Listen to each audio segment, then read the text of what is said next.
بسم الله الرحمن الرحيم. الحمد لله رب العالمين، والصلاة والسلام على رسوله الأمين محمد وآله وصحبه أجمعين. أما بعد، كيا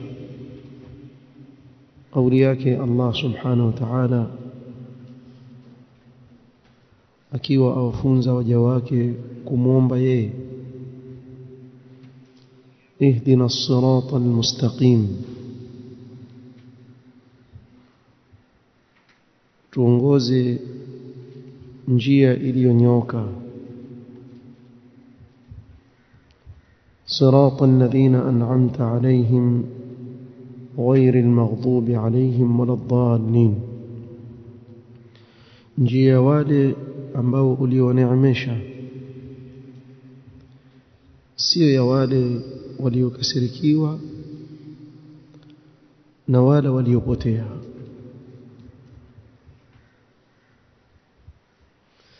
يقول الإمام السعدي رحمه الله تعالى: ثم قال تعالى: اهدنا الصراط المستقيم، أي دلنا وأرشدنا، tuelekeze na utuongoze, ووفقنا إلى الصراط المستقيم، na utuwafikishe katika kuifuata hii njia iliyonyoka. وهو الطريق الواضح الموصل إلى الله وإلى جنته، na hii ni ile njia iliyokuwa wazi, yafahamika, inamfikisha mja kwa Allah subhanahu wa ta'ala, na kadhalika akifuata mja aishia katika pepo ya Allah subhanahu wa ta'ala. Njia hiyo ni ipi? Wa huwa ma'rifatul haqqi والعمل به، njia ya kuijua haki na kuitendea kazi. Sasa mtu aweza kuijua haki, lakini katika kuitendea kazi na kuifuata. قال: فاهدنا إلى الصراط واهدنا في الصراط، basi tuongoze sisi ili kuifuata hiyo njia. Na pengine mje aweze kusema tayari mimi ni Muislamu, na katika tafsir ya sirat al-mustaqim ni Uislamu sahihi. Kwa nini basi kila swala naomba, kila swala nasema ihdina as-sirat al-mustaqim? Kwa nini mimi nimepotea? Imam Saadi hapa sema maana yake fahdina ila as-sirat wahdina fi as-sirat, tuongoze katika kuifuata hiyo njia iliyonyoka, na tukishaifuata tuongoze tukiwa ndani yake. Falhidayatu ila as-sirat, mtu kuongozwa katika hiyo njia ni kuifuata hiyo njia. لزوم دين الإسلام وترك ما سواه من الأديان، ni kule mtu kulazimiana na dini ya Uislamu na kuacha nyinginezo katika dini zisizokuwa dini ya Uislamu. Walhidayatu fi as-sirat, na hidayah na uongofu ndani ya hii njia baada ya kuwa tayari ushaifuata. تشمل الهداية لجميع التفاصيل الدينية علما وعملا، yaingia ndani yake Allah kukuongoza Muislamu katika mambo yote ya Uislamu yaliyopambanuliwa ndani ya Uislamu, bimaana akupe ilmu ya kuufahamu Uislamu wako kisawasawa, na kuutendea kazi. فهذا الدعاء من أجمع الأدعية وأنفعها للعبد. hii dua ni katika dua iliyokusanya mengi sana ndani yake, na ni dua iliyo na manufaa makubwa sana kwa mja. ولهذا وجب على الإنسان أن يدعو الله به في كل ركعة من صلاته لضرورته إلى ذلك. kwa sababu hiyo ikawa ni wajibu kwa kila mtu kumuomba nayo Allah subhanahu wa ta'ala katika kila rak'a ya swala yake, kwa sababu ahitajia sana hidayah hiyo. kwa hivyo wamuomba Allah subhanahu wa ta'ala akuongoze katika njia iliyonyooka, na ukiwa ndani ya ile njia iliyonyooka bado wamuomba Allah subhanahu wa ta'ala akupe uongofu mwingine, nao ni kuitambua dini ya Allah subhanahu wa ta'ala na kuifuata. sababu wako wengi ambao wamepewa neema ya Uislamu, lakini ukitizama matendo yao hayafanani na hii neema Allah aliyowapa. kwa hiyo bado mja ahitajia hidayah kutoka kwa Allah subhanahu wa ta'ala, ampe thabat, awe imara katika hii njia na aitendee kazi dini ya Allah subhanahu wa ta'ala. وهذا الصراط المستقيم, tukizungumzia hii njia iliyonyoka, huwa sirata alladhina an'amta alayhim. yani kama kusema kwa hii njia iliyonyoka ni ipi? ni ile ya wale walioneemeshwa.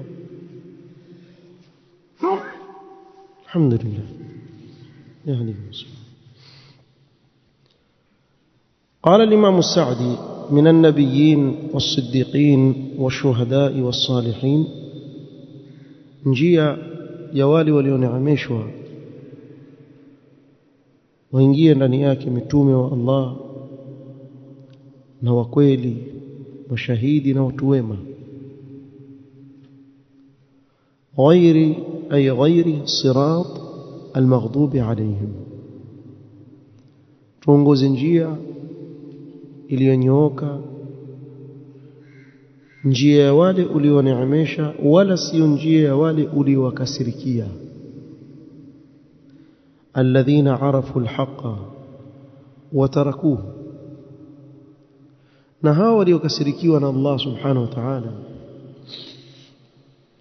ni wale waliojua haki, wajua hii ndiyo haki, kisha wakaiacha. kaliyahudi wa nahwihim, kama mfano mayahudi na mfano wao. na hapa kuna kosa ambalo baadhi ya watu hufikiria kuwa almaghdhub alayhim alyahud. la, si wao peke yao, bali yaingia ndani yake mayahudi na yoyote yule atakayejua haki kisha sifuate, yaingia hapa ndani. wa illa Allah subhanahu wa ta'ala, ukitizama sababu ya yeye kuwakasirikia mayahudi ni hili jambo la kuijua haki na kutoifuata. kwa nini awe mwingine ambaye atakuwa na tabia hiyo hiyo kisha asikasirikiwe na Allah subhanahu wa ta'ala, wakati illa hiyo hiyo iko kwake? kwa kama vile mayahudi walikasirikiwa na Allah subhanahu wa ta'ala kwa kuwa waliitambua haki lakini hawakuifuata ile haki, kadhalika mimi na wewe waislamu tukiijua haki tukakataa kuifuata ile haki, twaingia katika hii aya, wal billah, wawa katika wale waliokasirikiwa. na ndio maana Imam Saadi hapa akasema nini? kaliyahud wa nahwihim, kama mayahudi na mfano wao. kila anayefuata njia hiyo akawa aitambua ile haki lakini haikubali kuifuata. وغير الصراط الضالين الذين تركوا الحق على جهل وضلال كالنصارى ونحوهم. كذلك وموomba Allah asikujalie kuwa katika njia ya wale waliopotea, alladhina taraku alhaqqa ala jahlin, wale walioacha haki kwa sababu ya ujinga, wa dhalalin, na upotofu, kanasara wa nahwihim, kama vile manasara na mfano wao. Manasara wamejipinda sana katika ibada wakati wao, lakini bila elimu wakazua mambo mengi sana ya ajabu sana. Kwa mfano, wale wanawake watawa wakajitolea kuwa watawa hawaolewi, kwa waishi bila ya kuolewa. Na upande wa wanaume pia wakawepo watawa ambao wao wamejitolea katika maisha yao kufanya ibada bila ya kuoa, wakaenda kinyume na fitra, maumbile ya mwanadamu Allah aliyomuumba nayo. Allah subhanahu wa ta'ala ameiumba shahwa katika mwili wa mwanadamu ili waweze kubakia wanadamu. Lau kama watu wote watafuata hii njia ya manasara, kutabakia binadamu kweli? Wanawake wote waseme sisi hatuolewi, ukija kwa wanaume wote waseme sisi hatuoi,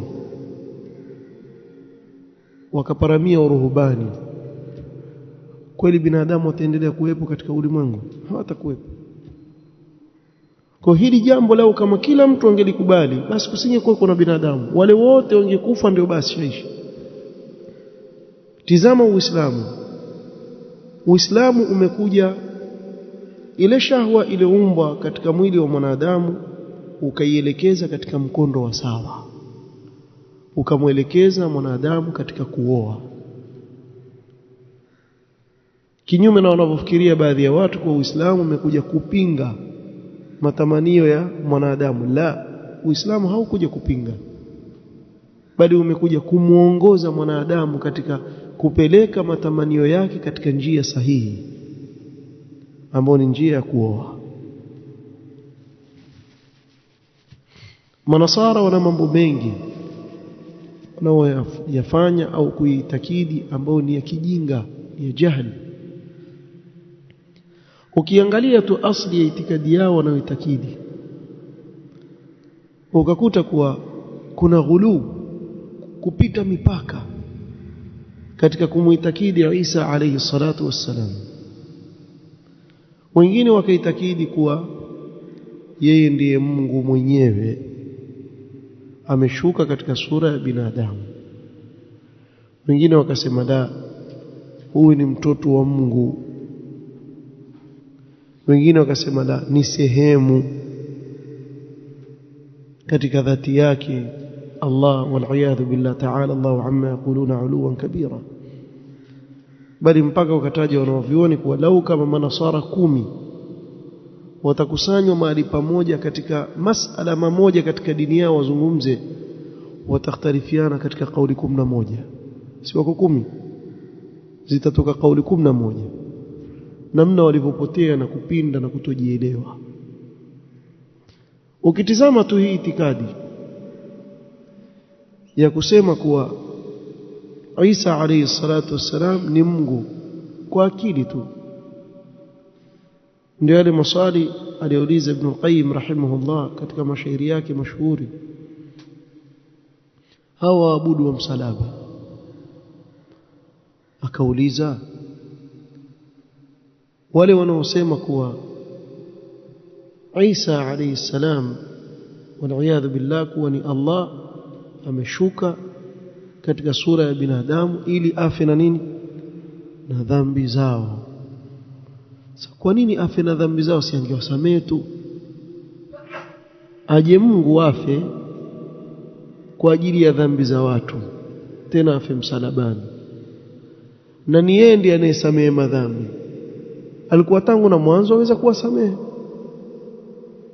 Taib, amekuja kwa ajili ya kuwasamehe madhambi. Kauliza, wale walomsulubu wale, kama aliyesulubiwa ni Mungu, zile dhambi zao aliwasamehe wale walomsulubu wale, aliwasamehe dhambi zao?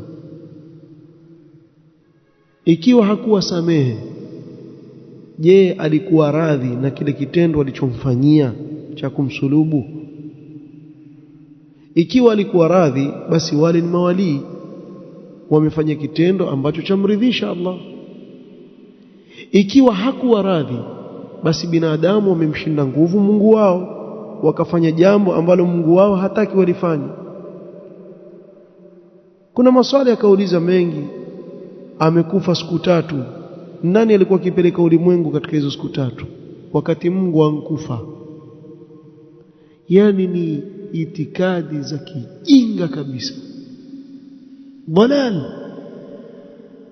ambazo binadamu mwenye akili timamu hawezi kukubali mambo kama. Sasa ukitoka huko sasa, njoo katika dini ya Uislamu, usione kuwa ndani ya Uislamu hakuna watu kama hao. Wako wale watu ambao wameingia katika mambo kama haya, na hili jambo utaliona zaidi kwa sufia. Itikadi za ajabu za upotofu utaziona mle ndani. Kuna wale wanaoitakidi anna Allah halun fi kulli shay, kuwa Allah yuko ndani ya kila kitu. Kwa hivyo wakaamini kuwa kila unachokiona mbele ya macho yako ni Allah. Ghulatu sufia, mpaka wakafikia kuwa yule mwenye kuabudu sanamu pia amwabudu Allah, kwa sababu Allah yuko ndani ya lile sanamu. Ashabu wahdatul wujud wal hululiyya, au wana itikadi chafu sana, wakaitakidi jambo kama hilo. Na kuna mambo na tuqus wanaozifanya katika dini ya Uislamu wakayazua, ambayo hayamo mengi tu. Na huu ndio upotofu, kuwa mtume wao sallallahu alaihi wasallam amekuja akawafundisha dini, akawaachia njia iliyonyooka, iko wazi. Taraktukum ala almahajjati albayda laylaha kanahariha, nimewaacha katika njia iliyo nyeupe usiku kama mchana, kwa ng'ara kabisa.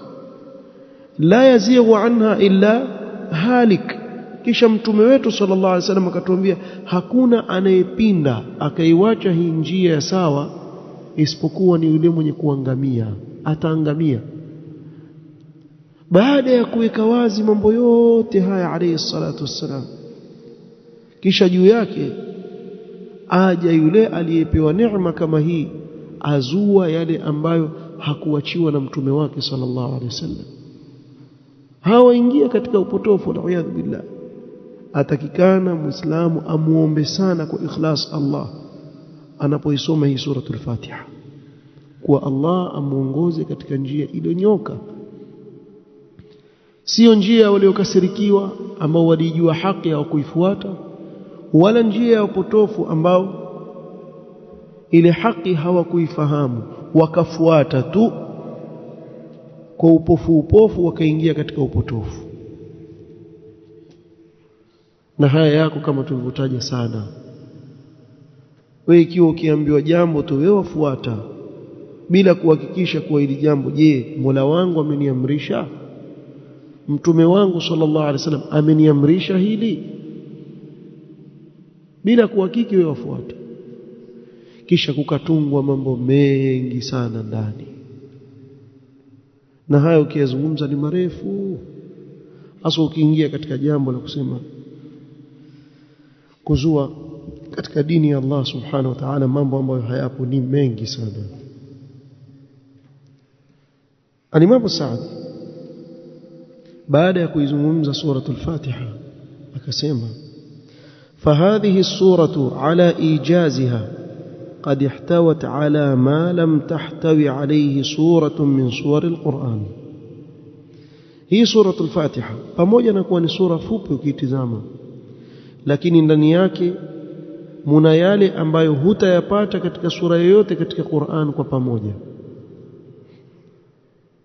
فتضمنت أنواع التوحيد الثلاثة. سورة الفاتحة ndani yake imekusanya aina za tauhid tatu. Taona khurafiyun wapiga kelele, kuna mambo amezua mawahabi hayako katika dini na nawaona wanabidii nayo. Kuna mmoja sijui mtoka wapi ana kelele kweli, sijui kashiba pilau gani. Hizi pilau atakamziangalia makini za maulidini, zingine zatiwa vitu sijui vya cherwa akili, apiga kelele kweli kweli, mate atamkauka. Kitu gani baba? Kunani tauhidi tatu? Hakuna katika Qur'an wala katika sunna tauhidi tatu. Una hakika hakuna kwenye Qur'an? Wewe soma suratul Fatiha, waielewa suratul Fatiha, ukisoma mpaka uje upinge. Waijua suratul Fatiha kweli? Waelewa pale wasoma suratul Fatiha ama uelewi? Asa kama waelewa suratul Fatiha, si hizo tauhid aina tatu zimetajwa katika suratul Fatiha. Lakini pengine labda na haya maneno nayarejelea kila siku, lakini nitaendelea kurejelea. Wengine wanasema basi kila siku, huenda mmoja wawili wakaelewa. Tukisema tauhidur rububiyya, tauhidi ya ulezi au utendakazi, maana yake ni kuwa Allah subhanahu wa ta'ala ndiye muumba, ndiye mfalme anayemiliki kila kitu. Allah ndiye anayepanga mambo ya waja wake peke yake, hana mshirika naye katika hilo. Wapinga Muislamu, mimi sipingi kwa Allah ndiye muumba, ndio tauhidur rububiyya. Yani wewe umempokesha Allah katika hayo mambo. Na tauhidul uluhiyya au tauhidul ibada ni kuwa mja asipeleke ibada zake isipokuwa kwa Allah subhanahu wa ta'ala peke yake, asimshirikishe na chochote katika ibada. Wewe wakataa hilo? Sema mimi sikatai. Yafaa kweli kupeleka ibada kwa asiyekuwa Allah? Haifai. Basi ndio tauhidi ya ibada hiyo, bimaana umpokesha Allah katika ibada zako. Na tauhidul asma wa sifat, maana yake Allah subhanahu wa ta'ala Mola wetu ana majina mazuri na ana sifa nzuri zilizokamilika. Na hili Allah amelizungumza katika kitabu chake, akasema walillahi alasmaul husna fad'uuhu biha. Allah ana majina mazuri, basi muombe kupitia majina hayo, utawassal kwake kwa majina yake mazuri. Wewe wakataa bwana, tukisema kuwa Allah ana majina mazuri na ana sifa nzuri, hakuna anayefanana na yeye katika sifa zake na majina yake mazuri, kuna makosa hapo. Basi ndio tauhidul asma wa sifat, kwa lugha nyepesi ieleweke. Ni hivyo. Umeelewa? Sisi tumeelewa. Na tukisoma kwenye Qur'an tuyaona haya yote.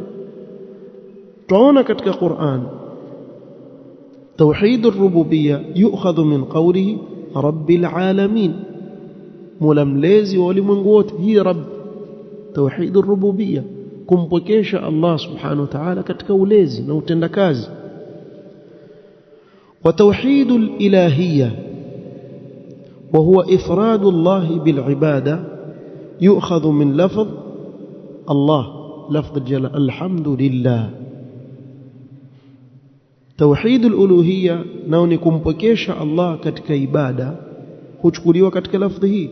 La sivyo, ikiwa utapinga hizi tauhidi vigawanyo vitatu, sababu yako nini? Nasema haijakuja katika Qur'an wala sunna yanqasimu at-tauhid ila thalathati aqsam. Atakaije hivyo yani kwa lafdhi, sio? Tayib, hebu tukuulize ndugu yangu wewe, ukiangalia katika ibada ya swala, zile nguzo za swala zile zimetajwa katika hadithi gani? Kaambia nguzo za swala ni kadhaa. Wajibat as-salah zimetajwa wapi? Bali hata katika ilmu ya nahwu, wapi Waarabu mzungumza hii ni fa'il na hii ni maf'ul na hii ni kadha? Wapi? Utasema watu wameangalia maneno ya Waarabu wakaelewa kuwa katika lugha ya Kiarabu kuna ism na fi'l na harf, hakuna kitu kingine. Mwanzo kabisa kuna ism na fi'l na harf. Kumetajwa wapi? Haikutajwa. Kwa nini? Kwa sababu wamefuatiliza yale maneno wakaelewa kuwa hapa kuzungumzwa jambo fulani, hapa kuzungumzwa kitu fulani, hapa kitu fulani. Kadhalika katika nguzo za swala, Mtume sallallahu alaihi wasallam hakutaja arkanu salati kadha wa kadha wa kadha au shurutu sala kadha wa kadha, la, hakutaja hivyo. Bali wanawavyuoni wa fiqh wametizama wakaona hili la kusudiwa kuwa ni nguzo na hadithi nyingine hili ni nguzo pia, kisha wakazikusanya kuwasahilishia wanafunzi, wakawekea zile nguzo na wajibat na mustahabbat katika swala. Sasa atokee mwehu aje akwambia hakuna kitu kama hicho, hakuna nguzo za swala. Mufti wa Vigamboni hatuambii kwa nini hakuna mahali zintajwa bwana. Wewe utaonekana mwehu, uko mbali na kuelewa elimu. Sasa hapa Imam Saadi rahimahullah ta'ala atoa istinbat ya vigawanyo vitatu vya tauhid. Sasa kuna watu wengine wale ni sawaun alaina aw a'adta am lam takum min alwa'idhin, wewe sema utakavyosema, sisi tushapinga. Sasa wewe hatuna hila, sababu ni kichwa mchunga, hatuwezi kuambia kitu, sababu ushaamua tu, wewe utakupinga tu. Na wala msione hivi, huwa wana madharau katika lugha zao. Utawasikia ukisema basi, ukiwaambia ili jambo utaona aya yao kubwa wanaoitegemea man ahdatha fi amrina hadha. Namsikia mmoja juzi asema aya yao kubwa wanaoitegemea man ahdatha fi amrina hadha, kisha akagundua kuwa si aya ile, akasema maana yake ni hadithi, lakini hawajui kupambanua wale baina aya na hadithi. No, ni wewe umeteleza, hujui kupambanua baina aya na hadithi. Na Sheikhul Islam ana maneno mazuri akiyozungumzia hawa, ambayo ashaona yeye na macho yake wakati wa asri yake. Aletwa mwanachuoni mkubwa eti katika hawa watu wa falsafa na nini, kisha atolewa aya asema mimi sikubaliani kusihi kwake, hiyo onyesha haijaswihi, aona ni hadithi, kumbe ni aya katika Qur'an. Na hawa makhurafi pia ni hivyo hivyo, aweza kuambiwa hadithi akafikiri ndio yule mmoja asema aya yao kubwa wanaoitegemea man ahdatha fi amrina hadha, alafu hapo wakaigundua kumbe si aya hii. Yani hawajui kupambanua. Wao wasema tushaelewa kitambo. Jamaa zetu wakwambia isawi nahna wajinga, hata kutufanya sisi wajinga, kumbe tushamshtukia. Sasa hawa wako namna hii. Kama wewe uko katika hawa anzun walau tara, yo wale watu wa anzun walau tara, watu wa bid'a kwa hivyo, si hizbiyun si khurafiyun. Katika sifa ya watu wa bid'a moja, ashabu anzun walau tara, yule ni mbuzi hata akaruka. Wewe bwana, yule mbuzi juu ya mlima, mwingine anasema la, yule mkunguru yule mbuzi yule, anambia kunguru yule, mara akaruka, atakuwa nani? Atakuwa mkunguru, maana yake aruka. Yule asema anzun walau tara, yule ni mbuzi hata akaruka, mbuzi tu yule ni mbuzi. Sasa watu kama wao utamuelewesha vipi? Anzun walau tara, mbuzi hata akaruka pia bado mbuzi. Si ajabu hapo akatunga kasi, kwani hujaona mbuzi ana mbawa wa kwenu wewe? Sasa hawa hatuna hila. Sheikh aendelea kusema wa min qawlihi iyyaka na'budu wa iyyaka nasta'in, na hapa pia tupata tauhidul ilahiyya katika iyyaka na'budu wa iyyaka nasta'in. Wewe peke yako ndiye tunayekuabudu na wewe peke yako ndiye tunayekutaka msaada. Wa tauhidul asma'i was sifat wa huwa ithbatu sifatil kamali lillahi ta'ala, na tauhidi ya majina na sifa za Allah nao ni kuthibitisha sifa za ukamilifu. Wewe wapinga Allah kuthibitishwa sifa za ukamilifu? Kumthibitishia Allah sifa za ukamilifu allati athbataha li nafsihi, alizojithibitishia mwenyewe nafsi yake katika kitabu chake, وأثبتها له رسوله صلى الله عليه وسلم نصفة alizothibitishia na mtume wake صلى الله عليه وسلم katika sunna yake iliyothibiti min ghairi ta'til bila ya kukanusha sifa hizo wala tamthil wala tashbih wala ya kuzifananisha na yote katika viumbe wake. وقد دل على ذلك لفظ الحمد كما تقدم. الحمد tumezungumza huko nyuma sifa zote njema. وتضمنت إثبات النبوة كذلك سورة الفاتحة ndani yake kuna kuthibitisha utume في قوله اهدنا الصراط المستقيم لأن ذلك ممتنع بدون الرسالة. tuongoze katika njia iliyonyoka. Haiwezekani mwanadamu kuongozwa katika njia iliyonyoka mpaka awafuate mitume wa Allah ambao wamekuja wao kutoka waliotumilizwa na Allah subhanahu wa ta'ala kwa hiyo dini na hiyo njia iliyonyooka wakawaongoza watu. Kwa hapa kuna kuthibitisha utume ya kuwa mja hawezi kuongoka katika njia sawa isipokuwa akiwafuata mitume wa Allah alayhi salatu wassalam. وإثبات الجزاء على الأعمال في قوله مالك يوم الدين. ndani ya hii sura mnakuthibitisha malipo kwa yale matendo waliyofanya waja, kuwa kuna siku watarejeshwa na kulipwa kulingana na matendo yao. في قوله مالك يوم الدين Allah subhanahu wa ta'ala ndiye anayemiliki siku ya malipo. Wa anna aljazaa yakunu bil'adli, na kuwa malipo hupatikana kwa uadilifu. Lianna ad-dina ma'nahu aljazaa bil'adl, sababu ad-din siku ya malipo maana yake ni malipo ya uadilifu bila mtu kudhulumiwa. Hakuna atakayedhulumiwa. Wala yadhlimu rabbuka ahada, Allah hamdhulumu yoyote katika waja wake kwa sababu ya ukamilifu wa uadilifu wake. وتضمنت إثبات القدر. ndani yake katika sura al-Fatiha mnakuthibitisha qadari ya Allah subhanahu wa ta'ala. wa anna al-'abda fa'ilun haqiqatan, na kuwa mja ni mtendaji kwa uhakika. Lile tendo analolitenda alitenda yeye, kwa sababu itakuwaje alipwe siku ya kiyama kwa matendo yake wakati lile tendo alilolifanya amesukumwa kulifanya, si makusudio yake, hawezi kuadhibiwa kwa hilo. Khilafan lilqadariyati waljabriyya, kinyume na mapote haya mawili yaliyopinda. Alqadariyya pamoja na kuwa jina lao ni alqadariyya, lakini maana yake ni wapinzani wa qadar, wameikataa nguzo ya qadar. Na hawa pia wamegawanyika makundi tofauti tofauti. Kuna wale ambao ni nufatul ilmi, wasema kuwa Allah subhanahu wa ta'ala hajui jambo mpaka litakapotokea, wal'iyadhu billah, wakasema al-amr unuf. Kwa hivyo mja akishafanya ndio Allah yajua, mja wangu amefanya kadhaa, wal'iyadhu billah.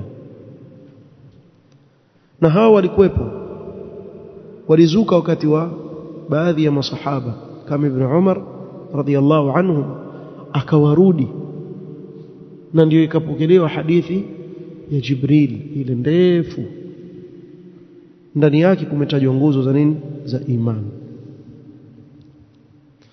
Ukija kwa aljabriya, hao ndio madhehebu yao ya kuchekesha. Aljabriya wasema mja amelazimishwa katika kila tendo analolifanya. Bimaana sasa hivi nikinyanyua mkono wangu huu hivi, maana yake si mimi nilionyanyua, wal'iyadhu billah, ni Allah ndio alikusukuma nua. Unaona wewe unkuja kuswali umeshikwa ukosi ukaletwa mpaka msikitini. Na mara nyingi huambia watu, pamoja na kuwa makosa kumpiga mtu kofi, lakini nawaambia ni aljabriya makofi mawili wasao madhehebu yake, makofi mawili. Mtu akiitakidi itikadi hii akwambia kila kitendo anachokifanya mja si kwa khiari yake, ni kama unyoa katika upepo, wapelekwa kulia na kushoto, hana khiari. Mzabe mbao moja tu, mbona unipiga, sikutaka kwangu bana, unsukumwa. ukaja, na kuna la pili laja, mpige la pili. Vipi bwana, hili la pili, nafikiri la tatu laja liko njiani, nasikia kama nasukumwa hivi. Hapo madhehebu yake yasahau, atakwambia baba. Kila binadamu ajua kitendo ambacho hana khiari nacho na kile alicho na khiari nacho. Kwa mfano, umeoga katika siku ya baridi na maji baridi, ukatetemeka. Kule kutetemeka kweli waweza kukuzuia wewe? Sasa hiki ni kitendo ambacho huna khiari nacho, wajua kuwa hii siwezi. Hata meno ukayabana bado ile meno yatetemeka, si ndio? Kwa hivyo wafahamu kwa hii si kwa khiari. Lakini uenda kwa mwenzako bwana, wampiga konde, hujui kama hiki kitendo ukifanya mwenyewe bwana, hujui kutofautisha baina ya kutetemeka kwa baridi na kumpiga mwenzako konde, wajua. Na ndio maana mtu hakubali ukimpiga kwamba wewe umenipiga. Huwezi kumwambia hata mtoto mdogo, sikutaka kwangu yaja tu wenyewe. Sasa dhehebu la Al-Jabria ni hilo jamani, vituko, wallahu almusta'an. Lakini pia hawa Al-Jabria katika maisha yao hawatabikishi dhehebu lao hili. Bimaana ukiwaona katika mambo yao ya kidunia, afanya bidii, alikimbilia hili, alikimbilia lile, atafuta shughuli zake. Mbona hakaya akasema ngoja niongojee, nitalazimishwa leo kufanya nini? Leo nitauza mayai, auza mayai leo, dhahabu leo. Wajua waenda kufanya nini, na wafuata vile nafsi yako inavyokuambia, lakini wataka kufanya mchezo katika dini ya Allah. Qala bal tadammanat الرد على جميع أهل البدع والضلال. سورة الفاتحة ndani yake mnakuwarudi watu wote wa bid'a na upotofu. في قوله اهدنا الصراط المستقيم. angalia aya اهدنا الصراط المستقيم, tuongoze katika njia iliyonyoka. li'annahu, sababu hiyo njia iliyonyoka, ma'rifatul haqqi wal 'amalu bihi, ni kuijua haki na kuitendea kazi. Na ahlul bid'ah hawakufanya hivyo, wameikataa haki ilipowajilia na hawakuitendea kazi, na ilikuwa ni wajibu juu yao kuikubali haki na kuitendea kazi. wa kullu mubtadi'in wa dhalin fahuwa mukhalifun lidhalika, kila mzushi na kila mpotofu akhalifu njia hiyo ya kuijua haki na kuitendea kazi. وتضمنت إخلاص الدين لله تعالى عبادة واستعانة. ننداني سورة الفاتحة منكم تكسي الله عمل عبادة وتكم سادة في قوله إياك نعبد وإياك نستعين، فالحمد لله رب العالمين. ndio maana ikiitwa القرآن. سورة الفاتحة ndio mama wa Qur'an. maana yake, maana yote yaliyo katika Qur'an nzima, maana yake yamekusanywa katika sura hii moja, suratul Fatiha. Kwa kila kinachozungumziwa katika sura nyingine tutakazozisoma hapa, utakuta kuwa kwa ujumla kimetajwa katika suratul Fatiha. Kwa ni sura ambayo ukiona utaona ni fupi, ni chache aya zake, lakini ndani yake imekusanya kila kinachohitajika katika dini ya Allah subhanahu wa ta'ala. Na hapa ndio itakuwa ni mwisho wa kusoma tafsiri ya suratul Fatiha. Insha Allah ta'ala tukikutana tena katika kikao kingine biidhnillah, tutaanza kusoma tafsir ya juzu amma kama tulivyokubaliana, kuanzia mwanzo wa juzu amma, na tutaanza amma yatasaalun, tushuke chini kuanzia kulia kushoto. hatutoanza suratul Nas, tutaanza na amma yatasaalun wan nazi'at mpaka tufike suratul Nas biidhnillah ta'ala. نكتفي بهذا القدر. نسأل الله ينفعنا ما علمنا وأن يزيدنا علما وأن لا كلنا إلى أنفسنا طرفة عين. وصلى الله وسلم على نبينا محمد وعلى آله وصحبه وسلم. سبحانك اللهم وبحمدك، أشهد أن لا إله إلا أنت، أستغفرك وأتوب إليك. بارك الله فيك.